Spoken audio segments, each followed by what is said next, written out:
Hello and welcome to Arvos with Harvo for September. And this is a really productive month. I got a lot done, lots of things happened, did a lot of reading, a lot of writing, and for some reason, every single book this month happens to be on the theme of like politics or society or just universal human values. And these tend to be really high-minded books. That is going to end up with me talking quite politically. So that's what I'm going to be revealing this month, is just all of my political hot takes. Alright, so let's get into the books. Let's go. Okay, got 8 books done this month, and it is a very big stack, and it's a very varied stack. I'm really happy with the kinds of books that I read this month, even if I didn't fully enjoy all of them. I feel like I've got a really diverse range of books here. The only thing I don't really like is that it's a very male-dominated set of books, but hopefully I'll rectify that next month. Okay, so book number 1, oh, I'm gonna feel so pretentious. This is A Portrait of an Artist as a Young Man by James Joyce. And so, how do I even begin?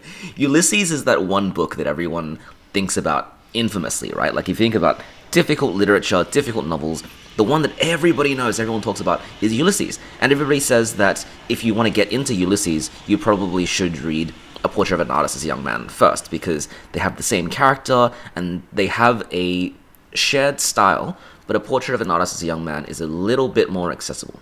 Now, whoever described this book as accessible, I don't know what they're on, because this is not a very accessible book at all. This is a book with a glossary, or a note to the text, that is something like 20 pages long. There are 500 footnotes to this 200-page long novel, and the experience of it really is, you read a couple of sentences, you jump to the back to figure out what the hell is being said, and then you go back to read more of it. And so the story actually is really, really simple. It's about our protagonist, Stephen Daedalus, who is a young man attending school and deciding what he wants to be in life, whether he wants to be an academic or a politician or to join the Catholic clergy in Ireland. And it's set around that period of time when Ireland is really in these heavy debates about its own national identity and what does it mean to be Irish? Does it mean to be Catholic, or does it mean to be from a separate culture? How much differentiation should there be between Irish culture and broader English or United Kingdom culture? There are all these big questions that the protagonist doesn't understand. And the fact that these things are really complex, but the author is also trying to represent how they are a burden on the protagonist and kind of limits his ability to create as a burgeoning artist, it results in this book which is also very confusing. I feel like a lot of this book is written in a very confusing and a very confronting way, in a method to show the reader just how complex or how tedious some of these things are. Like, towards the end of the book, there is just a straight up sermon, right? It's a very complex sermon about transubstantiation, which is a theory about the communion. So when Christians and Catholics take in the Lord's Supper and they eat a wafer and they drink a mouthful of wine, and the theory of transubstantiation is that they spiritually turn into the literal body and blood of Christ while they are in your mouth. It is a really complicated theological theory, and the book just doesn't bridge it at all, right? It just renders it all out. And so the experience of reading this novel can be so difficult at times. I trudged through it so slowly, and I honestly can't say I understood all of it. I tried my darndest. I tried my best. I looked up guides, I looked up study guides, I looked up notes and other people's reviews, and I read the introduction, and I did everything I could, and I feel like I got some interesting stuff out of it. Like, I think it's really interesting how Irish culture at the time of this book's writing was just so complex and so hard to try and extricate for this protagonist, because it was this big debate of Irish national identity and also its relationship with Catholicism, whereas England was a Protestant nation at the time. How do we define the nation's culture with and without the influence of religion, and how do these kinds of conflicts end up imprinting themselves on this very impressionable young man who just wants to make things, right? Is just really creative and just wants to be an artist. And so it's really fascinating in that regard. I don't know if the word here is respect or detest, but I feel whatever emotion that is towards James Joyce, just being such an unrelenting author. And not sugarcoating or easing up his narration for anybody, right? You get the feeling that this is a person writing this novel going, I don't care if people understand what I'm trying to write. I'm just going to talk about what I think is important, and anyone who wants to read this novel is just going to have to figure it out for themselves. And as a result, I learned a lot about Irish politics, and specifically really high-minded figures of Irish political thought by reading this novel, which I guess could have been what the author intended. It is certainly not my usual experience of reading a book. I don't even know if I want to give it a star rating, because it genuinely just doesn't fit in the confines of what I consider to be a novel, which means I'm giving it the average star rating. It's a 3 out of 5. Goodbye. Alright, book number 2 is Rabbit Run by John Updike. I actually didn't know anything about this set of books because it's considered an American classic, but it's not really taught in schools, not really discussed anywhere like that. So as an ex-English teacher, I was never really in the orbit of this book or this author. I actually assumed that it was a children's novel because the title seems a little bit childish, but it is absolutely not that. It is absolutely not that. So we follow the protagonist, whose name is Henry Rabbit Angstrom, and he is a high school basketball player, or he used to be, this really respected high school basketball player. And we see the very beginning of the novel, it's so funny. He's dressed in his work clothes, and he goes to this neighborhood basketball court, and he talks to these kids and just absolutely schools them, right? Like, he just dunks on all of them. And then he goes back home, and we realize that he's got a wife and kids, and he's got all these responsibilities. He works at a job which is just comically banal, and he has to deal with this wife who doesn't really respect him, and he doesn't really respect her, and she's pregnant, but she doesn't really know how to take care of a child or anything like that, and they're going through this really turbulent time. But our protagonist, Rabbit Angstrom, is just terrible. He's just completely incapable of any form of maturity in this novel. He's somewhere in his 20s, but he has no emotional maturity, he has no spiritual maturity, he doesn't really know what he wants to do. He's just chasing his desires and his pleasures, and that results in him really hurting the people around him. And it's kind of hard for me to interpret, because I need to figure out what the author wants us to think about this character. Do we sympathize with him? Do we see him as a kind of romanticized figure chasing after the things that were promised to him as a teenager, except he's not able to experience in his real life? Or do we see them as this kind of villainous figure who just lays this path of destruction with every single person they meet? And you could probably read this book twice and get both of those interpretations and get something new out of it. I think it's really fascinating a look into this. I'm sure what the author would want to say is an average American, and see what kinds of stresses and what kinds of beliefs guide them to be the kind of person that they are. It is a difficult read, I think, partially because the values of the 1960s don't really resonate well with our values today. What's really interesting too is that this is a tetralogy of books. There's 4 books. There's Rabbit Run, then Rabbit Redux, Rabbit is Rich, and Rabbit at Rest. And John Updike wrote a new rabbit novel every decade. And I don't think that was his original plan. This book initially was just going to be a standalone. But then, as society changed, he decided to further take this character that he previously made and put him into a new American decade and see how these changes of society affect him. And so this is the first one. This is set in the 1960s. You definitely get that tension there of the stereotypical American nuclear family, man, woman, child, 2.5 children, that kind of idealized world. And then the real economic realities of being a person living in the 1960s, when that kind of world is just getting really hard to maintain. So the way of life that people assumed was supposed to be given to them when they became adults, Rabbit just doesn't get it.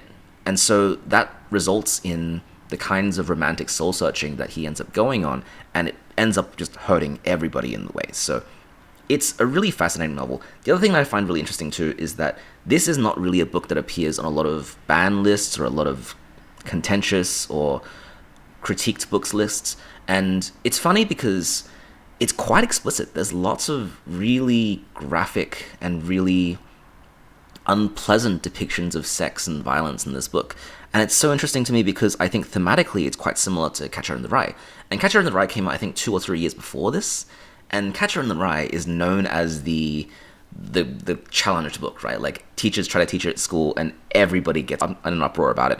And Rabbit Run is just not really talked about in the same conversation, even though Rabbit Run is just a much, much more explicit version of what Salinger was trying to do with Catcher in the Rye. And do I recommend it? Not really. It wasn't a fun read. It's interesting to think about, and I think if I read the whole tetralogy, maybe I'd have some more interesting things to say about it. I am definitely interested. I'm interested to see how 10 years of societal change and wisdom might change this character, so I probably will end up reading the next ones in order very slowly, because this is an acquired taste. This is not something that you pick up on a lazy afternoon and you enjoy, right? This is something that you kind of trudge through. The other interesting thing too is that the writing style here is really, really ornate, to the point where I feel like it's more flowery than it really needs to be.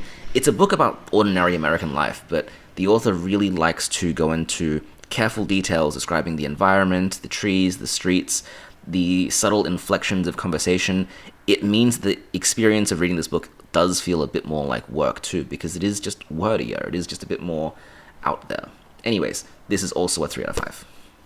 Alright, book number 3. This is That Deadman Dance by Kim Scott. This is historical fiction by an Aboriginal Australian author based around Western Australia. And this is looking at the European contacts in what was called the Friendly Frontier, where it was still colonization, but it was not the kind of hostility that I guess people come to associate with the European colonization of Australia. Although it is still a very, very sad story of the kinds of relationships that occurred there, it doesn't have that brutality of some of the narratives. So what this setting affords for these characters is a shared environment and a shared goal. They both, all the white settlers and the Aboriginal culture there, both benefit greatly from the whales that arrive on the Western Australian coast. And so the Western settlers end up bringing methods of hunting whales and harvesting whale oil and other resources from whales that end up with a really symbiotic, well, not symbiotic, mutually beneficial relationship between the Aboriginal Australians and the invading white settlers. And so in the first half of the novel, it really describes this burgeoning and trustworthy relationship where each of the characters are starting to understand the world through the perspective of the other side, and really actually trying their best to forge a beneficial relationship, right? To learn each other's language, to learn each other's values, and this reveals quite a bit about how each side might have thought at that time. The research into here is just really impeccable. I felt like I learned so much, and I felt like I learned about a side of history that isn't normally talked about very much. And the writing style too is really, really beautiful, because I think the natural environment in this area is constantly amazing, right? It's just gorgeous oceans and forests, and everything is just described so vividly, and I just very much enjoyed it. Now, as the book develops, we do realize that, as colonization does, the colonizers start to get more greedy, they start to get more, I guess, unhappy with the situation that they're currently in. There are more people arriving to the point where the white settlers start outnumbering the Aboriginal Australians in the region, and so things do start to break down, and we do end up with these tragic moments of conflict. And we see just the mechanism of how this happens, right? Is that it isn't necessarily people who wake up one day and decide to be evil. It is instead just imbalances of power, and the fact that the cordial and friendly relationships that arose at the very beginning of the novel were really because there weren't that many Europeans here. And there's this really poignant scene where Dr. Cross, one of the main characters, looks at all of the Aboriginal Australians gathered around on the beach and thinks, the Europeans have no chance here, right? There are so many and so organized a culture of Aboriginal Australians here that if they were to go to war or to start a conflict, the Europeans would lose. Regardless of what technology they have or whatever they thought, the protagonist really understood that fighting was a terrible idea. And as the novel continues to develop and as history marches forward, we start to see that the Europeans get more cocky, and there's more of them there, there's more European technology there, and because of introduced disease as well, it results in a greater unbalance of power that leads to this much. tragic ending. Now, I really liked what Kim Scott did with this novel. I thought it was communicated really well, and it was fascinating to read all the way through. The only thing I found hard about it was the slight non-linear structure, because this book has a few different protagonists and actually fakes you out with who you think the protagonist is going to be. And so it jumps back and forth a few times to try and make that work. And in the very beginning, I had a hard time trying to picture in my head just how things worked, but as the novel developed and became more linear, it was easier and easier to understand. So overall, I would give this a 4 out of 5. It's very highly recommended. I think it even, won the Miles Franklin. It's a very, very good book, so go out and read it, and it's fantastic. Okay, book number 4. Oh, I don't want to talk about this one. Book number 4, it's The Lovely Bones. The Lovely Bones by Alice Sebold. This is a bestseller of a bestseller. There was a period of time in the 2000s where this book was just available everywhere. Just every news agency, bookstore, everything had a copy. Everyone was talking about it for a surprising reason, because it's a really brutal book. Like, you read the first chapter, and the premise is that there is this young girl who has been kidnapped and assaulted and murdered, and her body is hidden, and it's narrated from the perspective of this dead girl who is watching the rest of the world unfold from like a kind of afterlife-y, heaven-y sort of location. And she's watching the grief that occurs in her family, the struggle to try and catch the person who killed her, and just life moving on. And so the premise is so depressing. Genuinely, when I read the first chapter, I thought to myself, I don't know if I want to read this, because it's just brutal. It's just really, really dark. And I did make my way through it, and I did find some really interesting and heartening things about it. I think the thing that this book explores best is how people move on from trauma, because despite the fact that the book is narrated from the perspective of this dead girl, it's really about the dead girl's family and how this grief either changes or doesn't change them. And it creates this fracture because each member of the family reacts to the death of the protagonist in a slightly different way. Some of them let the grief just consume their entire lives, and others try to move on as best as they can. But because of these different approaches, this creates conflict in what was previously a very harmonious family. And so the complexity is definitely there. I think if you were to analyze this and see what is really thematically meaningful about this book, I would definitely say explorations of grief and the ways that different people's reaction to the same traumatic event results in a very complicated and nuanced family situation. I think this is something that Alice Sebold does really, really well. Unfortunately, though, there is another side of this novel, which is just the drama of it. I feel like it's definitely one of those books that is trying its hardest to make the reader cry. It reminds me a little bit of A Little Life in that it will just twist the knife every now and then to try and get a response from the reader. And I didn't like when it did that, because it didn't always feel very genuine about it, especially because of the premise is just such an extreme one. I'm not saying that it's not something that happens, but it is just a lot. It was a lot. And I feel like when you get those moments where the book itself is just trying to hurt you to elicit some kind of response, I don't know, it just doesn't hit right with me. It just doesn't get me the way that I imagine most people would interpret this. Or maybe the way the author wanted to interpret this, because it is certainly an attempt to be a very emotional work. And it's a very successful one, because it's sold and sold and sold and sold. But then you just put the book down and everything goes away.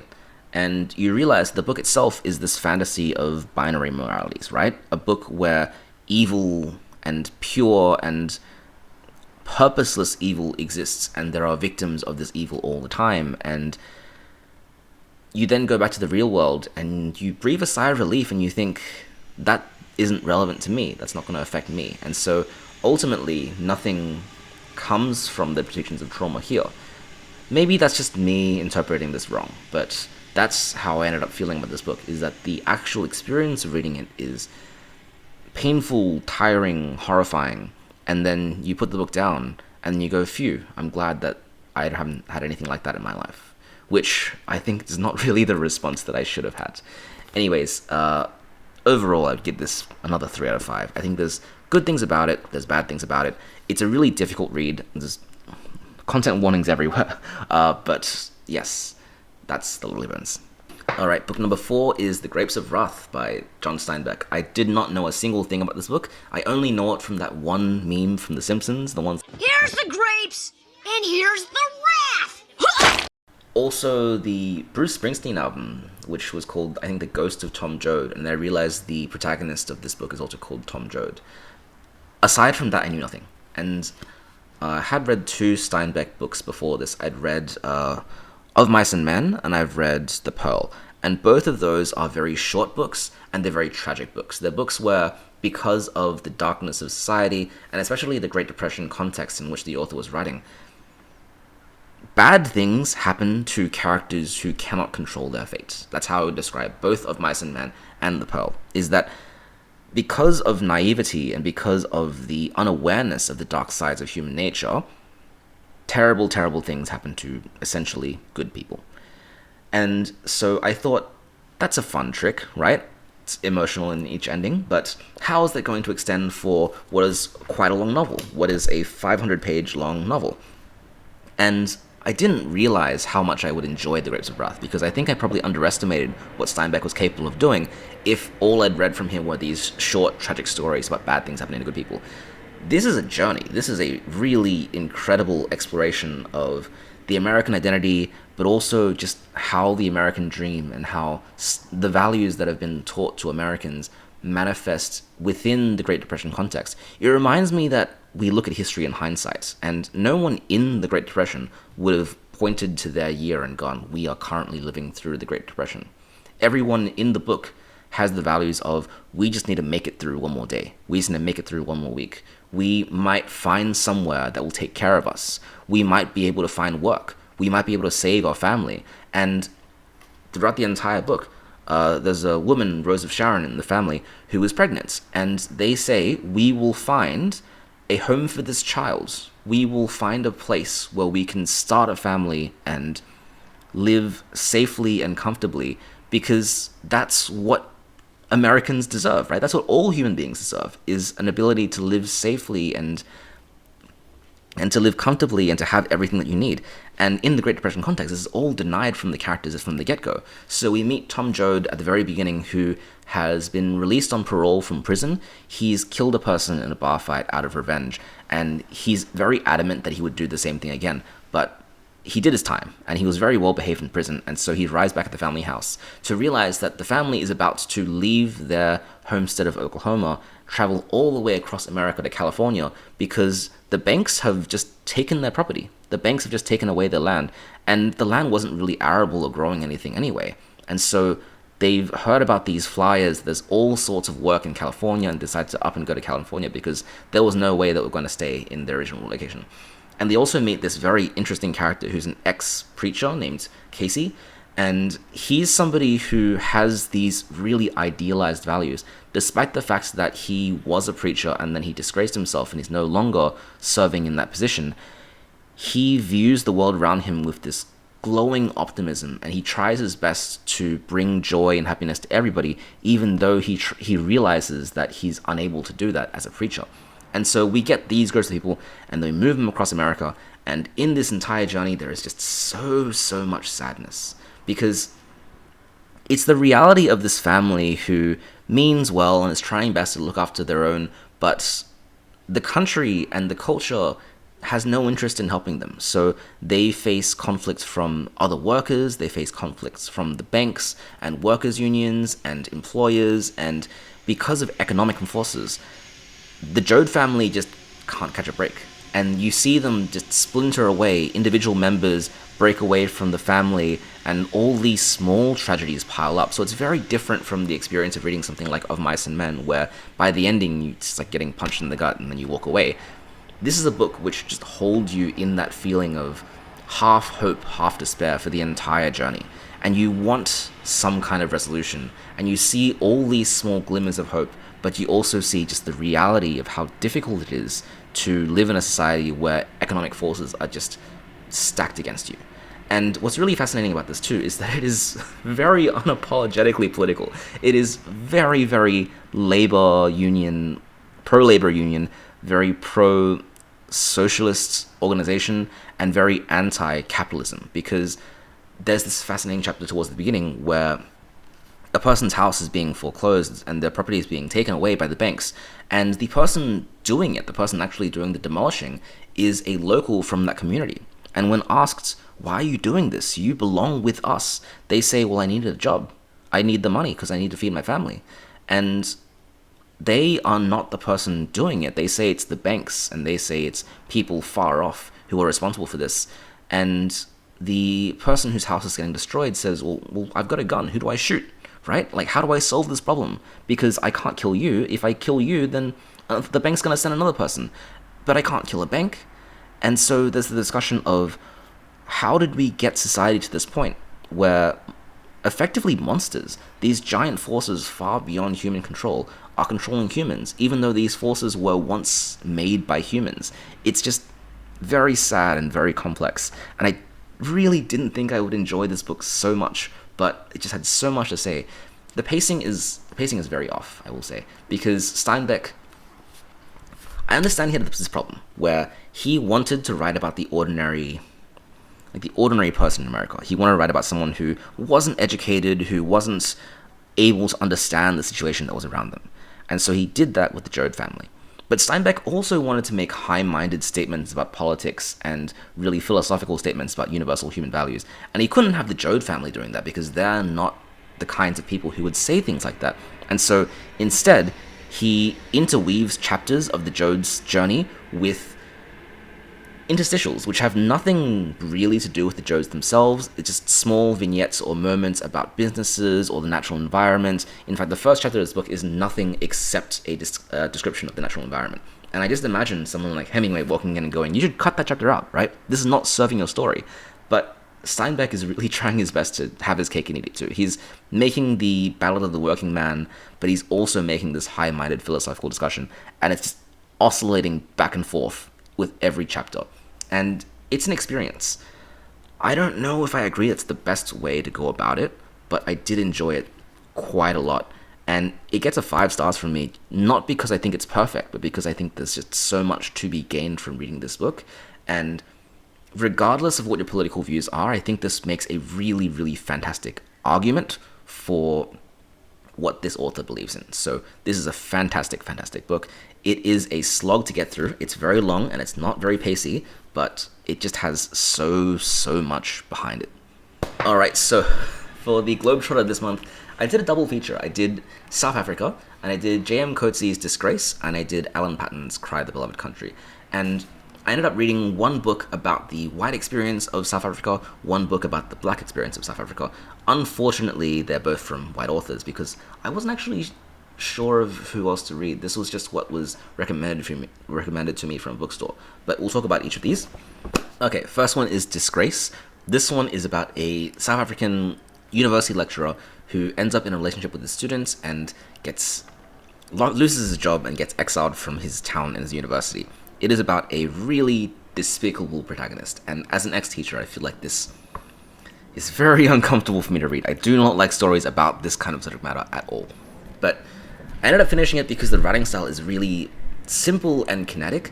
Every chapter is there for a clear purpose. Every sentence is pushing the plot along. So it never feels like you're languishing in anything, which is really the opposite of my experience with The Grapes of Wrath. The Grapes of Wrath is really about being there in the moment, sitting there listening to every conversation, just being stuck there, right? Whereas Disgrace just pushes you along. You keep going forward. You leave one scene very quickly, you go to the next scene. And so even though this book is about some really dark subject matter, so it begins with the plot beat about the protagonist and his relationship with the student and the conflict between their family and everything that rises from there. The protagonist ends up leaving Cape Town to go live with his sister, and his sister suffers this really vicious attack from a black African community around that area. And so both of these situations have the potential to be dark and to be very graphic, but I feel like the author manages that expectation and uses these plot elements to say something about the protagonist and how we see morality in South Africa without feeling gratuitous. And I respect that, right? Like, I don't necessarily agree with all the moral conclusions that this novel has, but it does convey them in a way that I was ready to see them at face value. And I also feel like the morality here is very complex because we have this character who, when we're first introduced to them from the very, very beginning, they are an awful person, right? They are just terrible. And we see their fall from grace. We see their loss of status, their loss of just everything that made them who they were. And in that potential of redemption, we still have more moral questions to consider. Like, if he is going to try and protect his sister or act on behalf of his family member, if that is the stereotypical way that someone who falls from grace can recover their status, and we see that in popular culture, we see that in celebrities and everywhere, where after you suffer a kind of public humiliation or a public shaming, you try to go back to your roots, you go back to your family, and you see if you can build back from where you were. The protagonist tries the best to do this, but it leads to this difficult situation of how do we see what is good, or how do we see what is moral, and how does that interact with assumptions of race in South Africa when we consider this novel is written in the late 20th century, I think 1999 or 2000, and how imbalances of race and power function in the society for what was previously a very privileged white protagonist. So that's about all I can say for this. I honestly don't remember too much about the novel because it was so fast and because it was over and done with so quickly, and because I don't think I really wanted to remember very much about it because of the subject matter. So I will just give this a quick 3 out of 5 and move on. Did I give anything not 3 out of 5 this month? Book 7 is Alan Paton's Cry the Beloved Country, and this was, I think, published the year before apartheid became the law in South Africa. It's exploring the world of South Africa from the perspective of a black protagonist, and I found that despite the fact that the author is white, they had a very empathetic way of approaching the situation. I was fooled. I was really bamboozled, and a little bit ashamed because I feel like the thing that I should do is actually go seek out a novel set in South Africa by a black South African author. And that's certainly something I need to go out and do. But until then, we'll talk about this book. So we follow the protagonist, who is I think a pastor.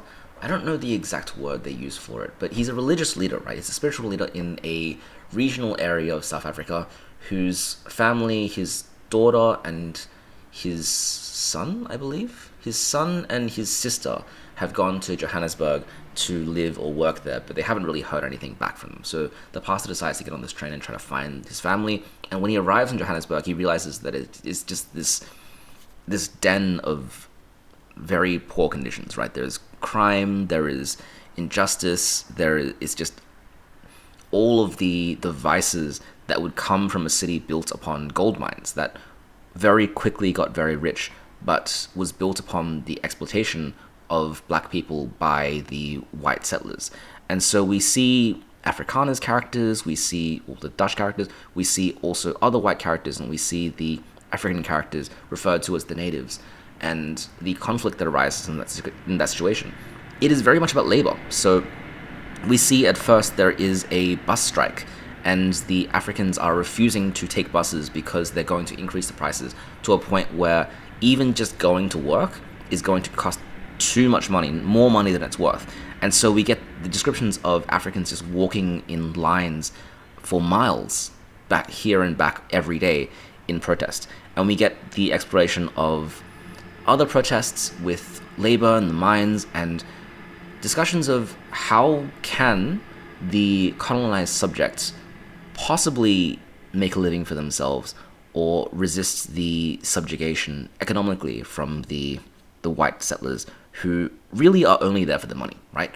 When we see the perspective of the white characters at first, they are there for the mines, they're there for the gold. They're there to extract as much money and value as they can from the African countryside, and they do not care who they harm in the process. Whereas the black characters have a tenuous and loosening connection with their land and their heritage, a lot of them are forgetting their culture or forgetting what it's like to live in the original systems of governance because of the white system that's come and taken over. And so we see characters who originally came from these regional areas and who go to Johannesburg and who are exposed to this more capitalist white way of life. They end up having really fractured moralities, and that manifests in the protagonist's son, Absalom. So when the protagonist finally finds his son, he realizes that his son has fallen in with a bad crowd, tried to stage a home invasion, a robbery, and ended up killing a white person in the process. And so he has to face the South African justice system, which is extremely biased against him. And it results in this very tragic moment of discovery and learning for our protagonist, and also the father of the white man that was killed, because they end up discussing what justice means in this society, and also how shared humanity is revealed in these moments of extreme tension and extreme trauma. I think that the depictions here are really, really well done. There are some incredibly emotional moments. I also just love the depictions of the city and the countryside.